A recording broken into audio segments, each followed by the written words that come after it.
What's up, everybody? Welcome to the Action Network podcast presented by BetMGM. I'm your host, Chris Raybon of the Action Network. This is our NFC win totals episode for 2024.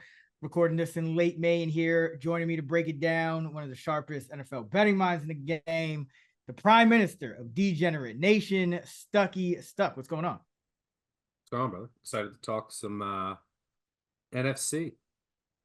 Oh, yeah. And for those who are interested, our AFC win totals 2024 episode has already dropped. So be sure to check that out as well. But we're going to go team by team here, talk some win totals, any other futures we might like at this point in the offseason. We'll start in the NFC East. Stuck. The Eagles are 10.5 wins, as are the Cowboys, but we'll start with the Eagles. They're 10.5, juiced to the under slightly at minus 120. Now, the Eagles, last year coming off that Super Bowl, they had some coordinator drain. So kind of wasn't, the roster was great last year, but they had some holes. I know you pointed out the secondary was aging. Now they bring in some younger talent infusion, Quinion Mitchell and Cooper DeJean at corner. That the third wide receiver spot, I think, is still a question mark. The replacing Kelsey is a question mark. So all in all, we know that you always like to say it's like the NFC East never has a repeat winner. It's been like 2 decades, more than 2 decades. 20 years. 20 years. Yep. So are the Eagles in better position now coming in to this year, to kind of win this division, outplay the Cowboys than they were last? Yeah, I mean, I think they're in better position to outplay the Cowboys. I mean, I project both the Cowboys and the Eagles at like 9-6. So I actually would lean the under on both of their win totals. The Eagles, I like some of the moves that they made, and I didn't like others. Like Devin White, meh. Drafting Will Shipley, meh. And that bringing in Barkley, we'll see if he can stay healthy, but we'll see how they use him. But I'm never a fan of paying for aging running backs. I do like the Huff addition, and then I really like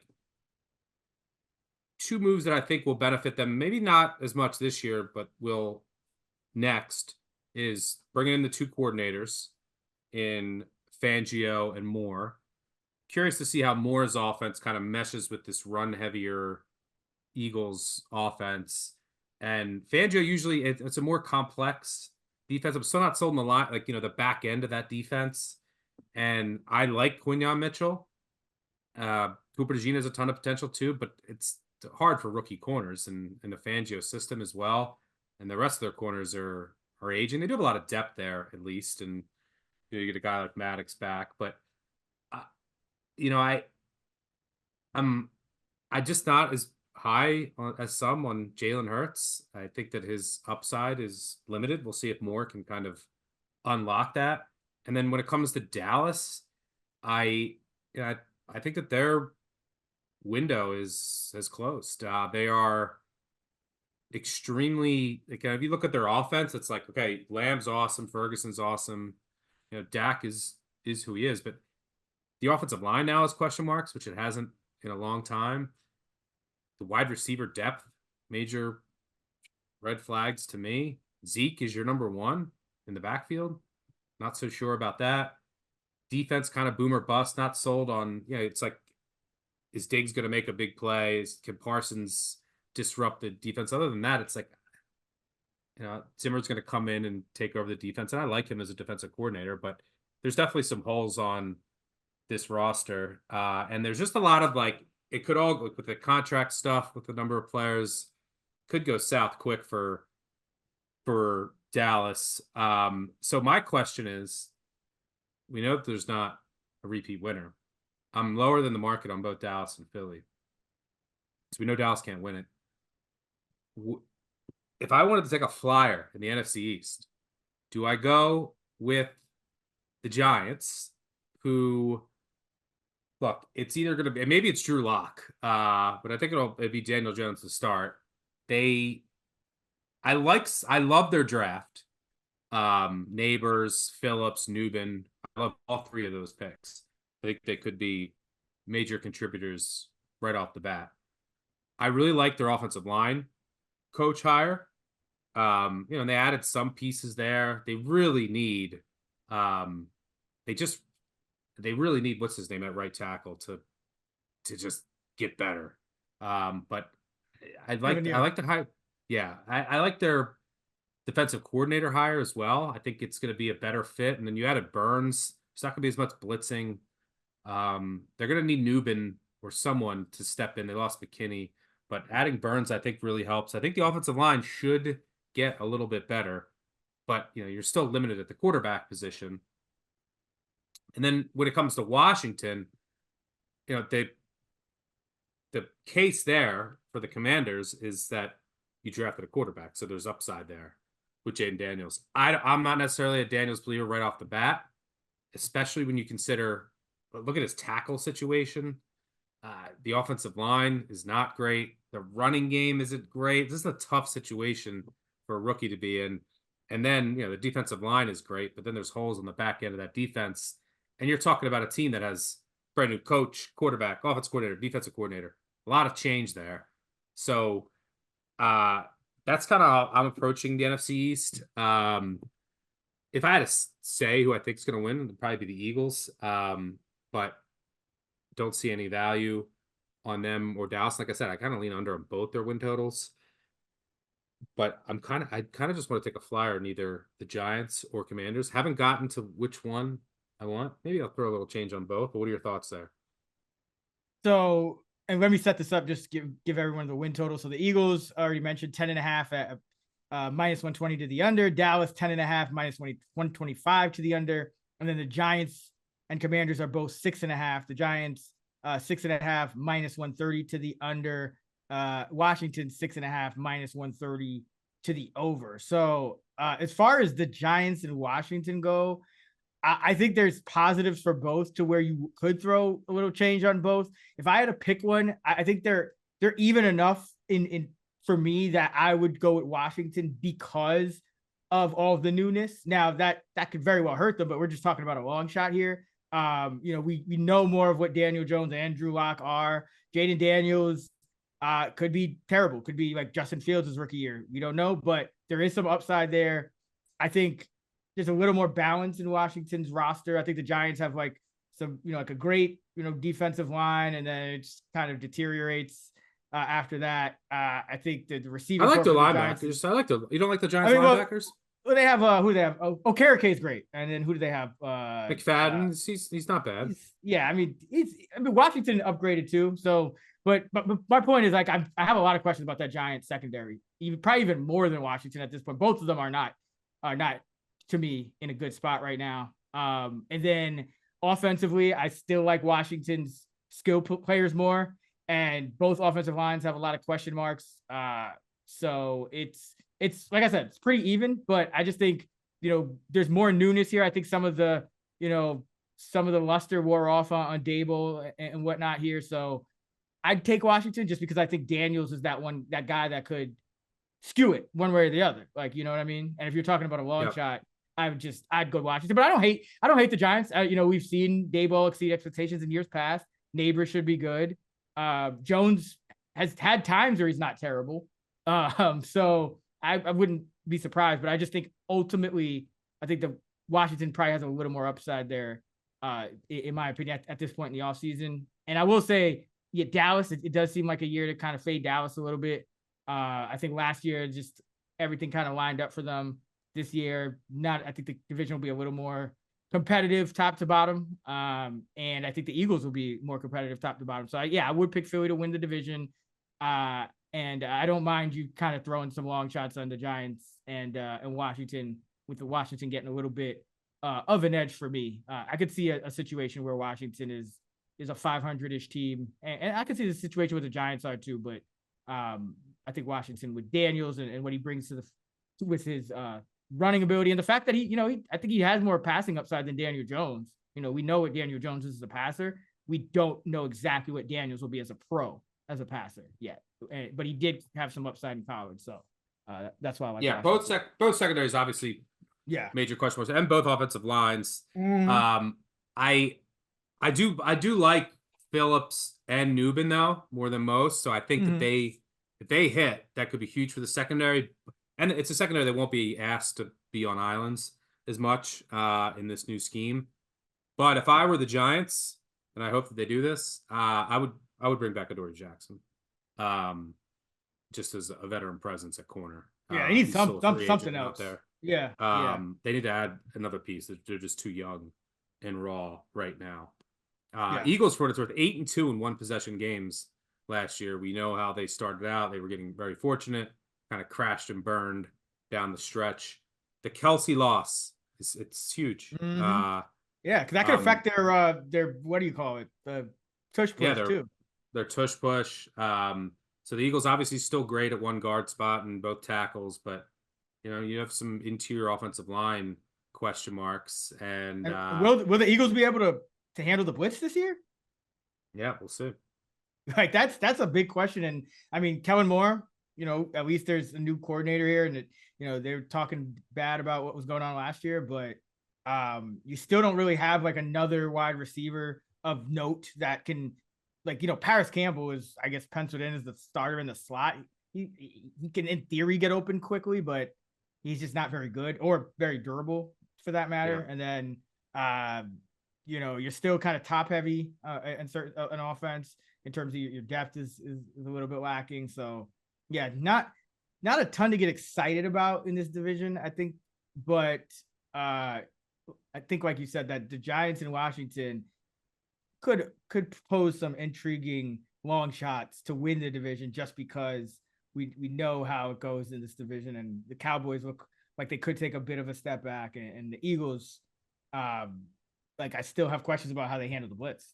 And I don't know that they got that figured out outside of changing coordinators, which that's hit or miss. So. Yeah, I think the Eagles, look, Howie made some smart moves as always. I disagree with a couple of them, but he locked up his two guys on the outside at receiver in Brown and Smith. I think that if I'm an Eagles fan, like a realistic Eagles fan, I don't think I'm winning the Super Bowl this year. Obviously, they're one of the better teams in the NFC, but what I would look for is Hurts to just take another step forward. Kind of had some rough patches last year, but take a step forward as a passer. Your interior offensive line, like Juergens ends up being the guy, looks okay. And then these young corners, which they needed to bring in, and they went and they addressed that with two corners in the first two rounds. And we'll see if DeJean ends up playing some safety or where they put him. But if him and Mitchell can just show progress as rookies, and then you have these two new coordinators who I like. People always talk about the Fangio year 2 bump. You get more in there, figures out the offense. I think the Eagles, if Hurts takes the next step and those younger pieces work out, the Eagles, not this season, but next season, are a really intriguing Super Bowl pick. Yeah, and even this season, I think the schedule sets up better for them than the Cowboys. They have a +12 net rest edge. That's tied for second in the league, 4 games with more rest than their opponents. Cowboys are kind of middle of the pack in that sense. So I think there's a little more I think there's a bit of separation here between the Eagles and the Cowboys at the top. So I don't mind, betting the Eagles to win a division this year. But 10.5, I wish their win total was 9.5. I think I would feel better about an over there. 10.5, I think it's, like you said, probably it's still gonna be tough for them to get to 11, because it's kind of like the Bills. I don't think they're in that they're elite right now. They could get back there, but as we talk right now and what they have, I just don't think they're an elite enough team for me to feel confident in them getting to 11 wins at this point. Yeah, they get the Green Bay game. Week 1 could go a long way in determining their right. total. Yeah. In Mexico. It should be close. Like Brazil, they should. Brazil. They have a high floor. I think the Eagles do. So. Sure. Yeah. All right, let's go to the NFC North. This is an interesting one. Let's start with the Detroit Lions. They're probably a darling, I would say. I think Sharps liked them. I think the public liked them. And they came through for people last year. Now they have to kind of run it back with a division that looks a little bit different in some ways. The Packers are expected to continue taking a step forward. The Bears loaded up their roster and have a new quarterback. And then the Vikings have an unknown at quarterback. So the Lions, 10.5 wins, -115 to the over. So pretty much even on both sides. What do you think about Detroit heading into this season? Yeah, I project the Lions right around, I think 10.2, and I project the Packers right around 10. So I actually prefer the Packers to win the division. I think those teams are pretty close. Lions are definitely intriguing. I think that, look, their offense starts with the offensive line and the play calling. They're able to keep Ben Johnson. They Mm-hmm. have great weapons. And, Goff does what he needs to do. He's still too much of a pumpkin for me to invest in, even though they should have beat the 49ers in Super Bowl futures. I'll make him, if Goff wins the Super Bowl with this team, I know he's gotten to one. He should have gotten another one. Look, I mean, maybe I'm doubting him too much, but um, I do think that the Lions had a good offseason. It's they needed to address their secondary. You had Carlton Davis. They needed another edge rusher. I mean, Marcus Davenport, I'm not really wowed by that. Can he stay healthy and provide, that edge rusher on the other side of Hutchinson? We'll see. There's still some questions on this defense. The young corners need to hit. And if that's the case, then you can move, and they've talked about this, if you can move Branch to safety and like one of these young corners hits, then, and there's definitely a need there at one of the safety spots, then all of a sudden this defense, I think, has a much higher ceiling and can plug up some of the holes that we saw last year. But I project the Lions like 10.2. I'm more intrigued with Green Bay at a better price to win the division. Their offensive line steep, but their rotation needs to shake out. Like, what are you going to do with Tom? Like, they say he's like the Hall of Fame center, but like, is he going to play right tackle? Does Myers start at center? Does Morgan win the left tackle job? They got to figure out the rotations. I'm curious to see how that shakes out. Yeah, Josh Jacobs.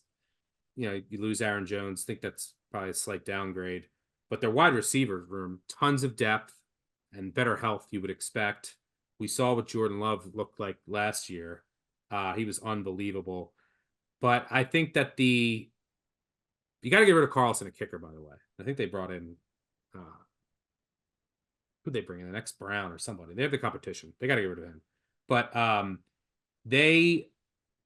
couple things that I really like about Green Bay. Obviously, I think the offensive line, they seem to always figure it out. Love what I saw from Love. Wide receiver room, I think, is only going to continue to get better. I think LaFleur is a really good coach. They only played 4 true non-divisional road games, and they're against the Titans, Rams, Jags, and Seahawks. And they get the Jags off back-to-back weeks in London. So, the schedule breaks really well for Green Bay. And I think one of the biggest benefits of this offseason is they got rid of Joe Barry. And we talked about that. They needed to do that. I'm a big Halfley guy. I was when he was at Ohio State as defensive coordinator, even when he was at BC with that defense. You have new safeties. You added McKinney, who I like. We'll see if Bullard can take that other spot. See if Jair Alexander can bounce back. But they're going to be moving, a lot of moving parts. So this could go one of two ways, because they're going to move from a 3-4 to a 4-3. We live in nickel, single high. Still have some questions about linebacker, but I think that this defense will look a lot more competent under Halfley than it did under Barry, which I think is just a lot of it is addition by subtraction. So I think that the defense has much more upside, and I think the offense is only going to continue to get better. And I think that they're not too far behind Detroit. And I like it the way their schedule broke, getting a better price on the win the division. So I like Green Bay. And if you look at their schedule, if they beat the Eagles in Brazil to start the year, the Colts at home, Titans, the Vikings at home, at the Rams will be a tough game, but the Cardinals at home, Texans, Jags, Lions at home, before your bye, this might be the time to buy. If I was to buy any Super Bowl future in the NFC, I would look at Green Bay. They have the quarterback, and they have the defensive upside. think they have the offensive line pieces. They have the wide receiver pieces. They're well coached, and I like the way that their schedule broke. I think they could win this division. So yeah, I prefer Green Bay to Detroit, but both teams will be in the mix. Yeah, going back to Detroit real quick. One thing I always look at is their outdoor road games. By my count, they have 3, and one of them's against San Francisco in Week 17, so that shouldn't be too cold. So really, the only one you work right, and then the only thing you worry about is the Week 16 at Chicago. That'll be cold, and Week 9 at Green Bay. That'll probably be cold, but outside of that, that's it for them. So Detroit could, especially if their defense improves, they could roll through the regular season again, and there could just be a big kind of split between Detroit, Green Bay, and then the other 2 teams in this division, which we'll get to in a second. But yeah, I agree on Green Bay as well. I think the schedule sets up well for Green Bay in terms of the strength of the schedule. It's easier than Detroit's from that perspective, and Jordan Love and what he did over that second half of the season. I think that there was some real improvement there, and then you hit on it. Joe Barry, that's so key. I just think he misused their personnel defensively to probably the largest extent. Like, they were the biggest underachievers defensively in the league these last couple of years, in my opinion. So a lot to like about Detroit. I don't want to fade either of these teams. I don't mind taking the cheaper one to win the division of those 2. Then we have Chicago. By the way, Green Bay's win total 9.5, plus 135 to the over. So if you do like Green Bay as much as stuck, in addition to that division future, just going over, like, you're probably going to need 10 wins still to win this division. So that seems interesting as well. But Chicago's I mentioned this on this the AFC podcast, but I do that exercise where I go through every game throughout the season. It's pretty meaningless, but I just like to do it for fun, to account for spots and how I think the season's going to play out. I had Detroit finish 11-5. 11-6. Green Bay finish 12-5. And I had Chicago finish 8-9, and Minnesota 6-11. Well, that's a good segue, because I like the Bears under, and it's 8.5 with plus 140 to the under at BetMGM. Now, listen, the Bears did a great job improving this roster, especially from where they were, 1 year ago, 2 years ago. But we already talked about the top 2 teams in this division are pretty strong in Detroit and Green Bay. Then you have the fact that you're betting on a rookie quarterback to be a winner from his first season. That's not always, even if you're really good, that's not always realistic.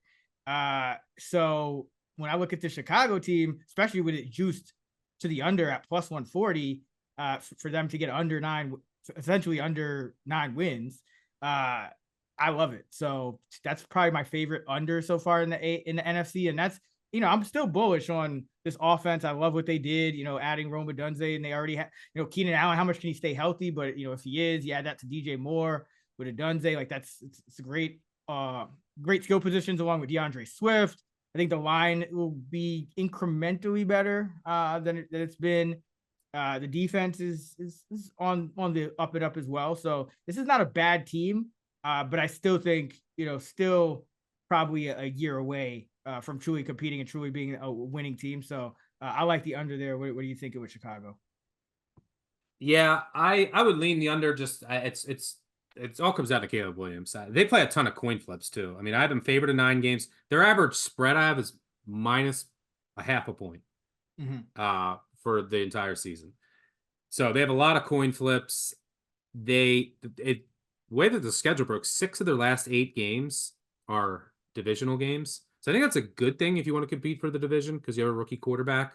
You get those divisional games all late in the season. I do think the defense, look, it really came on the end of last year.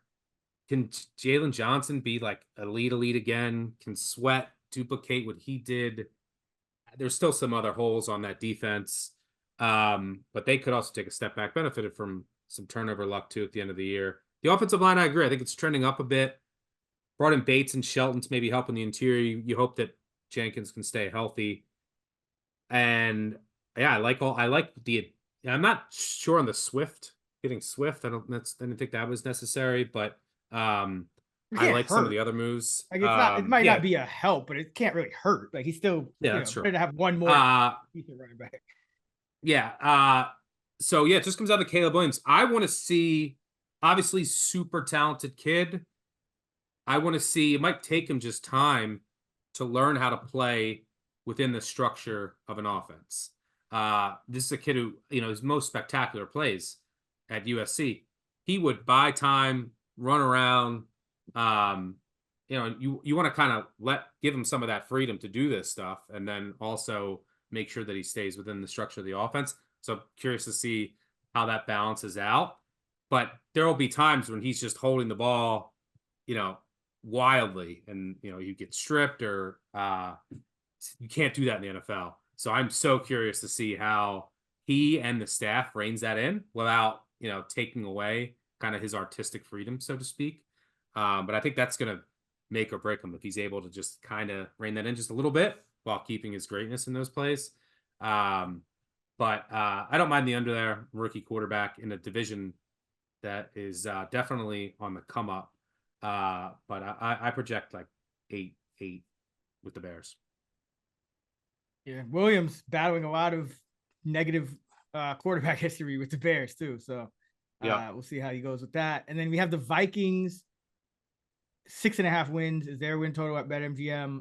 -150 to the over, +125 to the under. Now Minnesota, they do have a top two or tied for second net rest day edge at +12 on their schedule. They have 5 games where they have more rest than their opponent. But for Minnesota, just I like O'Connell, but there's a lot of question marks. You have JJ McCarthy. What is he going to be at quarterback?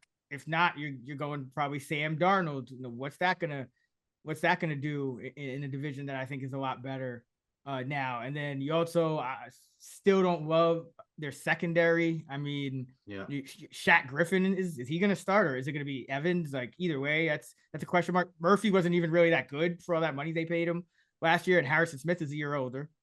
So what are your thoughts on this Viking team with the win total of 6.5? Yeah, I mean, you got to give credit to. Was there a last? Let's see what this market is.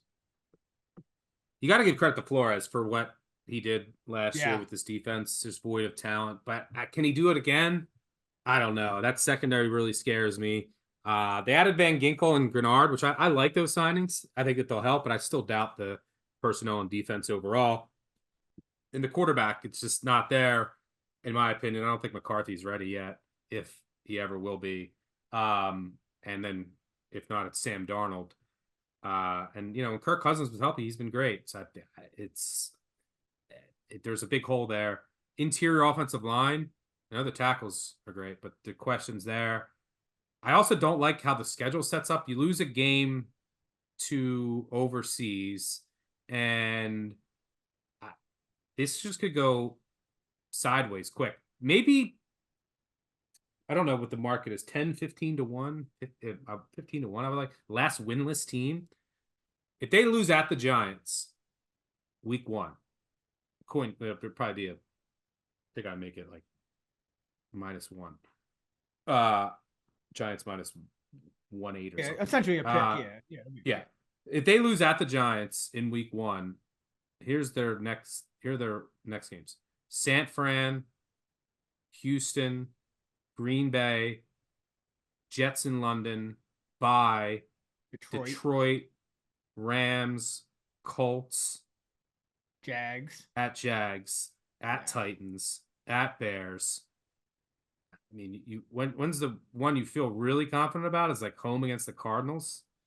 And they could be better too. So that's not they could be better. I'm just saying, like, if you're just from a, I mean, probably I the Titans favored game, but Titans after that. So the good thing is if they do end up going to McCarthy, their schedule softens up in the back half, but they lose that game against the Giants.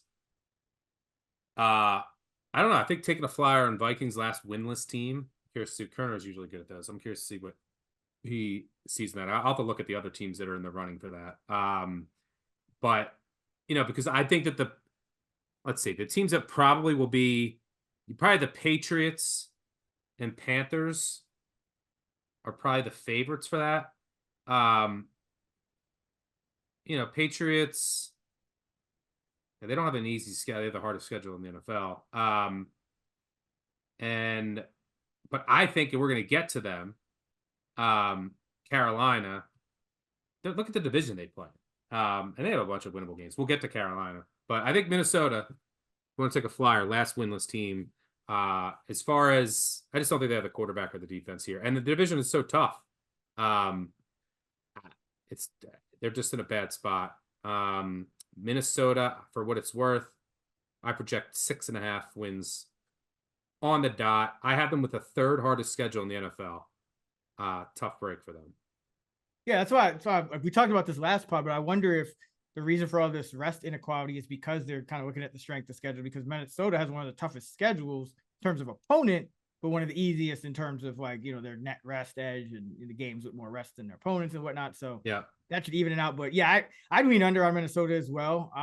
Now I'll be monitoring McCarthy closely because I think that obviously could change a lot if he's ready and looks competent, but I think the odds are less than 50-50 on that. So let's go to the NFC South, and the Falcons projected with a 2-game lead over the rest of the NFC South. 9.5 is the win total, -140 to the over at BetMGM. I'd actually lean under on the Falcons, believe it or not. I just think that there's still some question mark. Number one, Cousins has been great on Minnesota. Now he's switching teams. He's coming off an Achilles, a pretty serious injury, on the wrong side of 35. That doesn't make me feel great. They still have some tough games. They play at home against the Chiefs, the Cowboys, the Chargers. They go to Philly. They go to Denver right before their bye, which is, even Denver is probably not going to be good, but still not an easy place to play. 5 of their last 8 for the Falcons are on the road.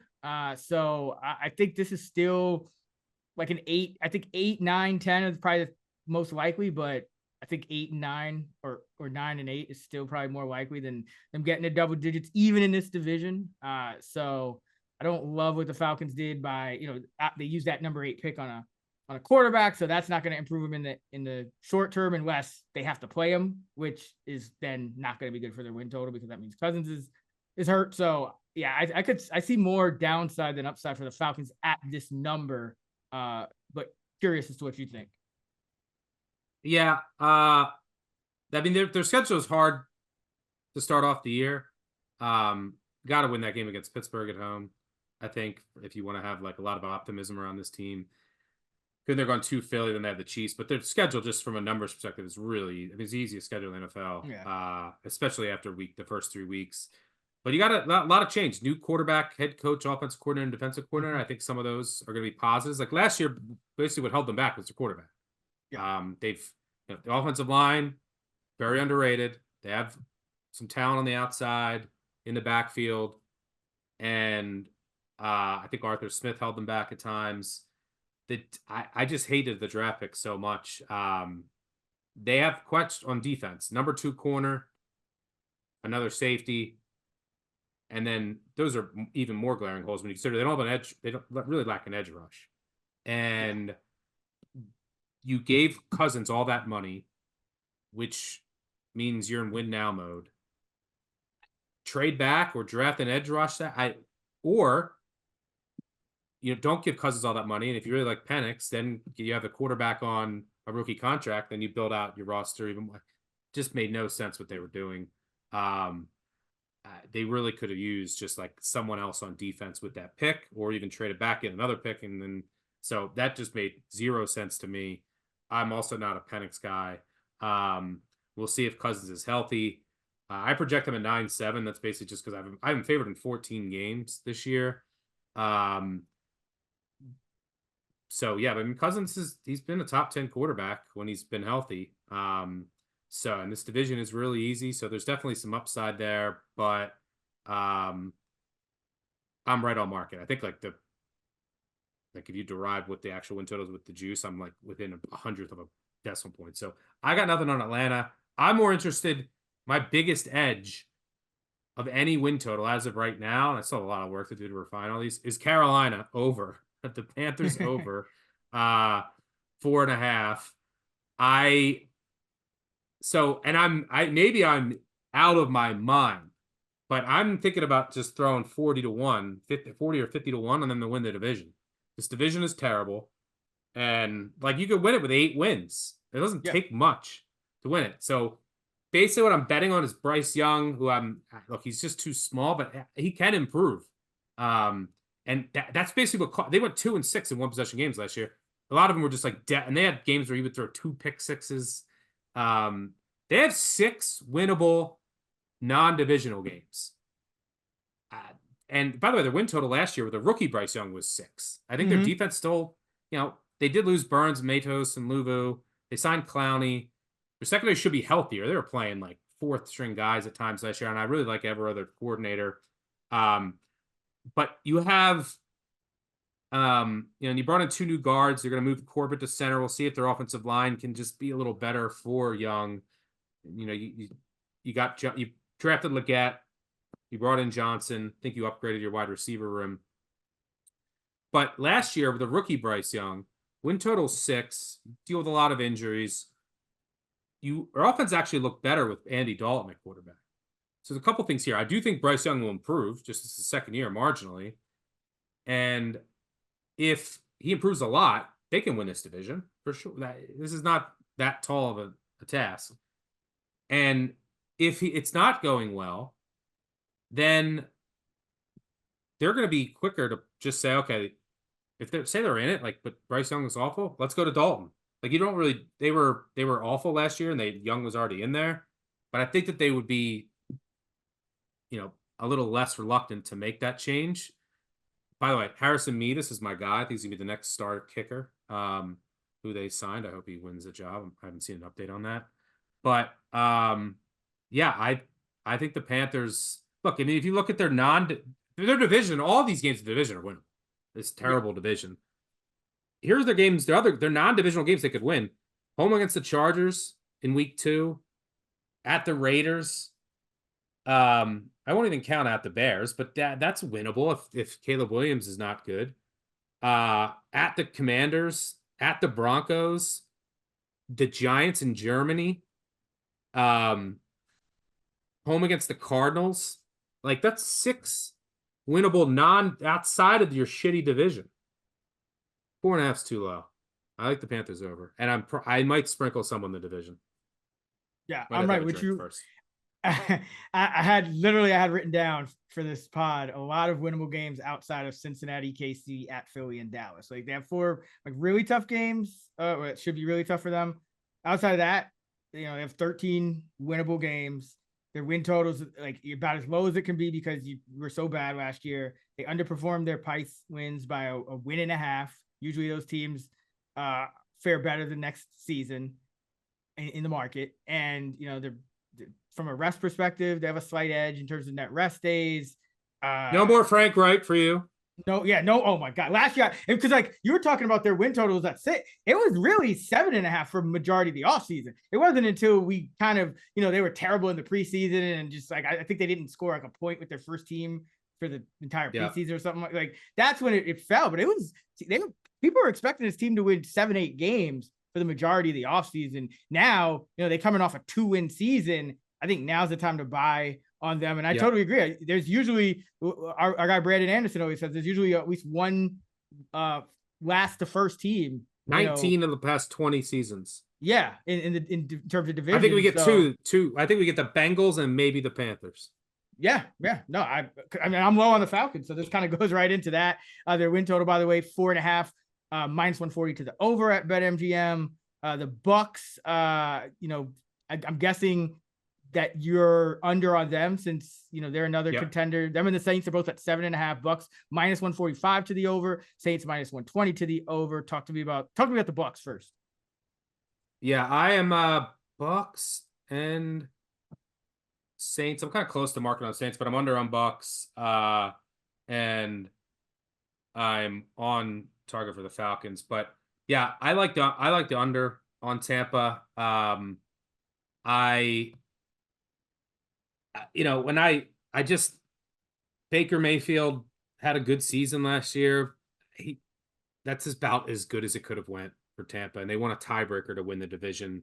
There's still holes all across this roster for an aging team. And I think they really just need, I think they need a young quarterback and to start over. But I don't see it with Tampa this year. I'm lower than the market by about a half of a win. And I don't see Baker Mayfield duplicating what he did last year. What are your thoughts on Tampa overall? Yeah, I agree. This is a team that, I mean, they won, where they won 9 games last year, 9 or 10 games, 9 and 8. nine, and then they won a playoff game, so they did win 10 games, which I think we were on them because the Eagles were falling apart at that point. But this could easily have been like a 6-5, 6-7 win team, and you look at the talent, I think you nailed it. Like, the talent is just not great. I mean, there's nothing I can really point to on the defensive side of the ball. Outside of, maybe the safeties are good, but, and you still have Levante David, although he's older now. You lost Carlton Davis, so it's not great for your corner, even though he wasn't playing great last year. It's still not great. I think that Super Bowl front seven has been kind of getting deteriorated over these last few years. Offensively, interior offensive line, question marks. Big question mark. And, with Baker Major. Mayfield, that is not good because that's huge. He's the guy he gets disrupted by pressure. I also think, Mike Evans, keep waiting for a fall off. At some point, you're going to get it. And at some point, you're not going to get a full season out of him. It's another team where I kind of worry about the depth a little bit on the offensive side of the ball. Rachaad White, great stats for fantasy in terms of volume, but in terms of like his just underlying metrics and whatnot, not anything better than league average, so there's just a lot of, I think, red flags, no pun intended, with Tampa Bay. And then the Saints, I mean, I'm always down. I feel like I'm always down on the Saints. I'm not as down on the Saints. I think the market is more or less on point now that they're down to 7.5. I'm not a real believer in Derek Carr. This team is still, they had a lot of maneuvering to do in terms of the cap and whatnot. So like nothing jumps out at me about the Saints roster. Like, I don't think they'll be absolutely terrible, but I just think you have kind of a cap ceiling anytime you're starting Derek Carr, and this roster, I don't think it has enough on the coaching staff or on the field to kind of get over that hump, even in this division. So not like they could win. Like, they're not like, I think the Falcons are a little vulnerable, but I'm with you. I think the Panthers are the team that, especially when you look at the prices in the market, three fewer wins than the Saints. The Panthers are the team I'd want. Like, the Saints, they'll probably win 6 to 9 games, but I don't want to. Yeah. Can we? I mean, the Saints. Look, the offensive line is a mess. A mess. I mean, you have Eric McCoy at center, and who? Like, Ramczyk is maybe going to medically retire, I think. You already had. He took a step back.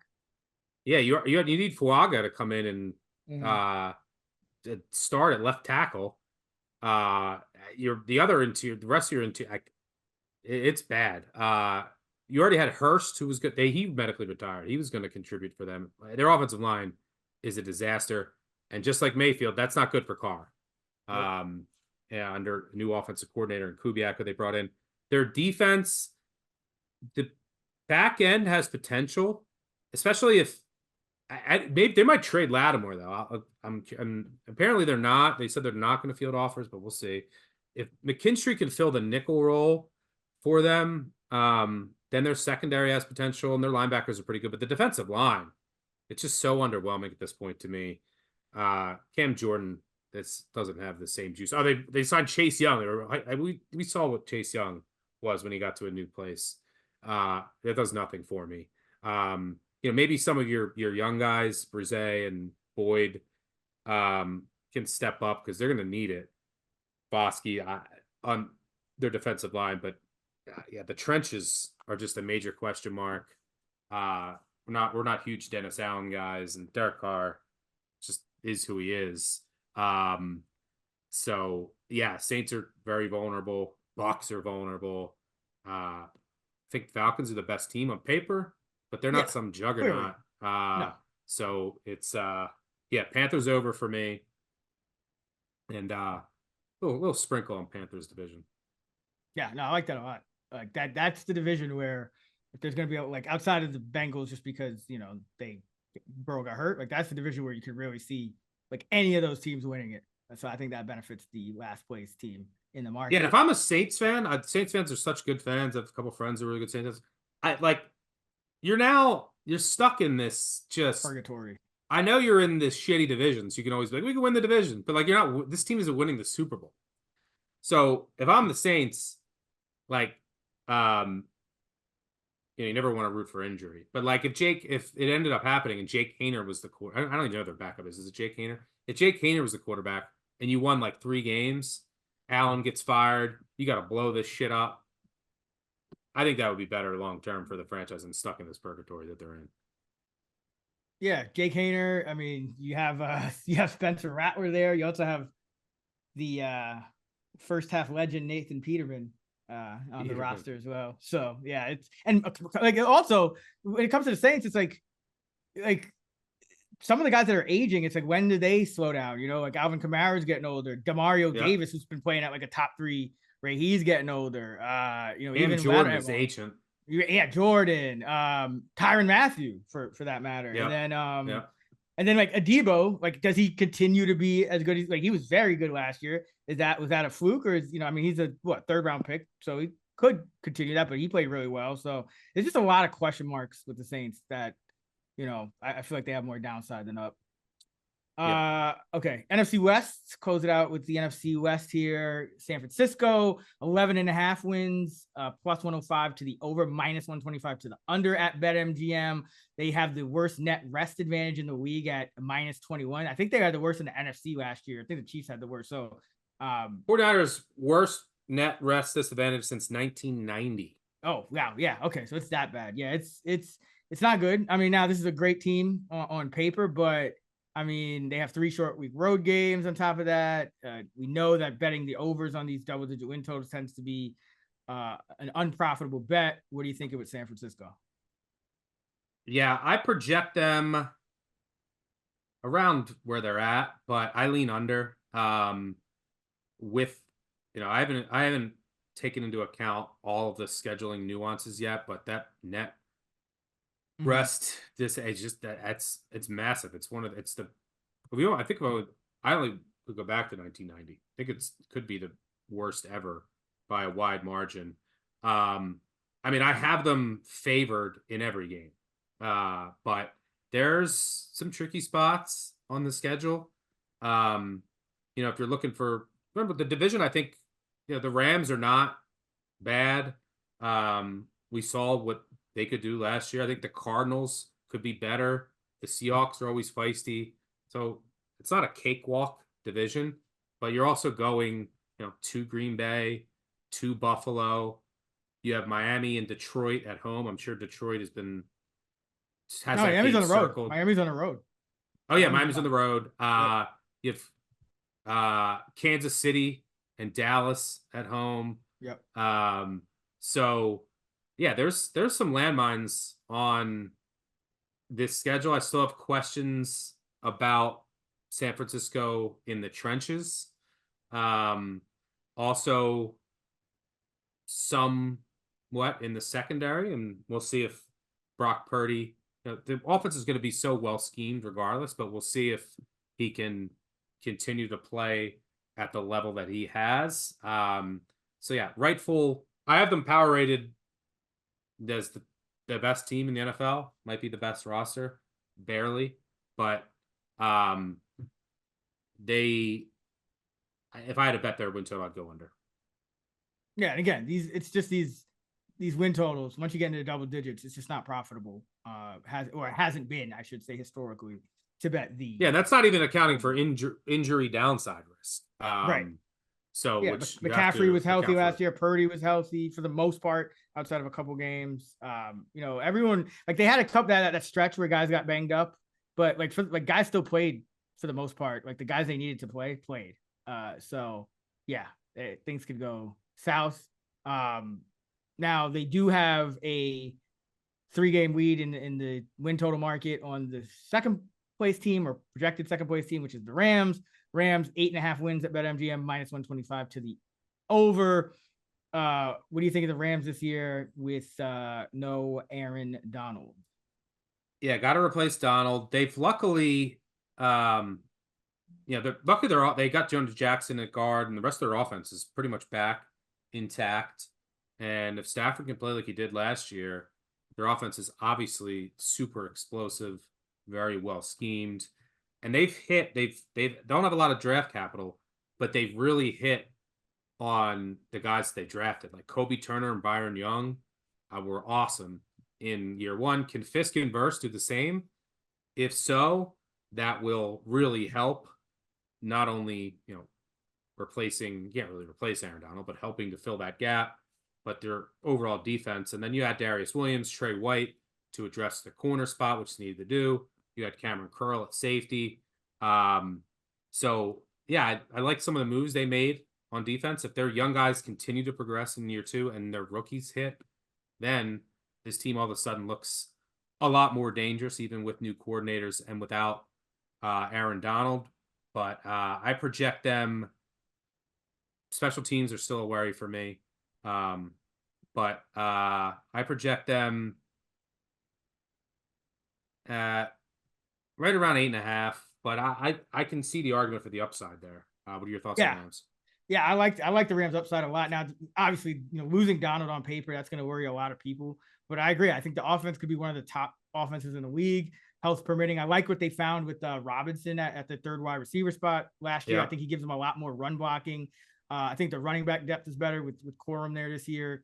I think on defense, you mentioned it. They've because we made fun of their defense, like just the guys they had on paper heading into last year, and they managed to hold it together. Now it is a lot easier with Donald, but you hit it. They've been nailing their draft picks.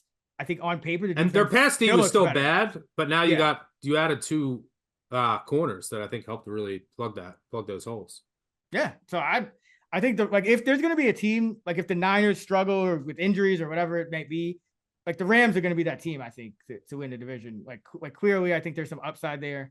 I lean over at the win total. I still think their offense and they have enough on defense and a well-coached team enough to get them to a winning record once again. So I lean over on their win total at 8.5.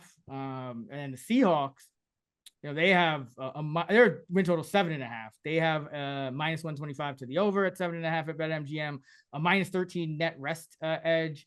That's bottom four. They have 7 games against opponents with more than standard prep time. So their schedule is kind of like all over the place. Like overall, it doesn't look good, but they do have some edges there. But the Seahawks team, it kind of reminds me of a little bit of the Saints, but not as aging. But I don't know if they're ever going to win a Super Bowl with this roster and with Geno Smith. Now they do have Sam Howell as well, but this is kind of like another one of these purgatory teams for me. Like they could make a run here and get to 9-10 wins, but they could also be bad. So what are your thoughts on Seattle? Yeah, I mean, I'm still not sold on their tackles, by the way. They're both entering their third year, but their interior offensive line, talk about question marks. That could really just end up blowing up this entire offense. And Geno Smith really had limited ceiling, even though you have some really good weapons on the outside. I do like Ryan Grubb. I do like Mike McDonald. Like, I really like the staff. So we'll see what McDonald can do from a schematic perspective, as similar to what he did with Baltimore. I don't know if he'll be able to give the same amount of attention to the defensive game plan, but I definitely think that there's some just hidden EV with McDonald that's still not priced into the market. So I priced him a little over 8, but the offensive line, when I look at the defense, the corners have potential. That corner group, Love was great last year. We'll see if he can be as good. Jenkins really iffy, the other safety spot. You had Baker, Dotson at linebacker, Leonard Williams at defensive line. It's an okay defense that I think McDonald has some pieces to work with, but it's not going to win you games on their own. I think the offensive line really could be the downfall of this group, and Geno Smith just kind of really limits your ceiling. So I wouldn't look at them to win the division or any futures. I lean slightly from a numbers perspective on their win total over. I think this is probably like an 8 or 9 win team, but I'm just giving the benefit of the doubt to McDonald. So slightly into the over there, but I wouldn't. I agree with you. If you're going to look to take on the 49ers to win this division, I think you do it with the Rams. Yeah, and like the Seahawks, I think they like McDonald's. Like there's certain things that make me not want to just outright completely fade them because I think they do have some substantial upside. But I agree. I think the O line could be a detriment. I think they could have one of the worst O lines in the league. And if they do, Lockett, he's a year older. Metcalf is great. And Jigba should be taking a step forward. But I mean, is the defense good enough or will it be good enough with McDonald to kind of offset that? I don't know. It probably is a coin flip team, probably like an 8-win team, 7 to 9 wins, 6 to 10 even. So no real value here with me, but a wider range of outcomes. So this is a projection for the Seahawks that I'm going to have to really kind of look into a lot more because I'm all over the place with them right now. I could see it going a lot of different ways, but I do like, to your point, I do like the corners. I do like some of the guys on the D line, and I do like the receivers on the outside. But it looks good on paper, but a lot of new things going on. And how much Pete Carroll, what kind of intent was by the end, was he losing as much as Belichick, or was he still giving them an intangible edge that maybe they don't get now this year? So yeah, a lot of questions with Seattle. Of those two teams, I like the Rams better too. And then Arizona is kind of the wild card. 6.5 is Arizona's win total. Minus 150 to the over, plus 125, to the under. Adding Marvin Harrison Jr. for Kyler, I think helps because Kyler's numbers, if you just look at his career numbers with and without DeAndre Hopkins, who's pretty much his only true number one wide receiver, they're night and day. So if Harrison can be everything we think he's going to be, I think it's a big bump for Kyler. But my question to you, Stuck, is, we talked about it last year. This defense had nothing. Probably a little better this year just because I don't think it could have gotten much worse, but can this defense allow them to be competitive if their offense is back to, being average above league average? Yeah, I don't see it. Look, I mean, they were 2-5 in one possession games, finished 4-13. They were 3-5 with Murray, who played in the last 8 games. I do love Harrison Jr., as many do, but offensive line still has many questions. Defense still just void of talent. Like adding Jones on the interior, Murphy, Bunning, that doesn't move the needle for me. This group is just so void of talent that it's hard for me to see them taking a major step. I project them at like 6.9. I could see, they finished 4-13. I could see them winning. I really like Gannon as a coach, just as I like McDonald. My problem is I just don't think either roster has enough right now. The Cardinals, unlike the Seahawks, do have the quarterback with more upside, and they have the continuity, right? You have a year 2 quarterback, year 2 coach, year 2 coordinator, offensive coordinator, year 2 defensive coordinator. But I just don't see it with this defense or offensive line. I think that's ultimately going to hold them back. I won't be betting the under on Arizona. I know some people like them as a sleeper. I don't see it yet, even though I really do like and respect Gannon. And for what it's worth, this just came to me, and I would be remiss if I didn't mention it because our producer would kill me, Matt Mitchell, or other. My decision between the Giants and Commanders, I've just made it. I'm going with the Giants because I totally forgot that Cliff Kingsbury is the offensive coordinator for the Commanders. I was surprised you didn't bring that up earlier, but fair. Yeah, I mean, he's gone from Arizona now a few years. I think their offense is going to have to carry them because I didn't like the thing I worry about with Arizona is like this in theory, this should be one of those years where, last place schedule, pretty good quarterback. They should be able to, adding a weapon on off. They should be able to take a jump, but I didn't like a lot of the signings that they made. I think like they signed Justin Jones for 3 years, $30 million. They signed Bilal Nichols for 3 years, $21 million. Yeah. And those guys were not good, really. I didn't love the draft either. Yeah. Besides Harrison, which was just a given. Exactly. And I don't think they added enough. They added a lot of guys on defense, but I don't know if they had the right guys. Now, maybe these guys are going to be better in the scheme, but yeah, same thing on the line, same thing, it's just not enough there for me. 5, 6 wins, 7 probably right. So 6.5, no real play for me there. All right, just to recap, what are your favorite NFC bets? Let's just finish it off with more Carolina love. Carolina over. Numbers too low, and a little sprinkle on the division. Others I'd look at, I think Dallas under. Packers to win the division. And if you want to sprinkle in the NFC East because of Kingsbury, I've decided Giants. Don't mind the 49ers under either, and the Bucks under too. Yeah, for me, it's Carolina overs, Carolina division, Bears under, and those are the strongest ones. I'd lean under Minnesota and lean over the Rams, but it's pretty early for that. So Bears under and Panthers overs are the two that stick out. That's going to do it for us here on our NFC win totals pod for 2024. Again, be sure to check out our AFC episode, which is already out. You can find Stuckey on Twitter at Stuckey2. I'm at Chris Raybon. We're at those same handles on the free award-winning Action Network app. Until next time, let's get this money.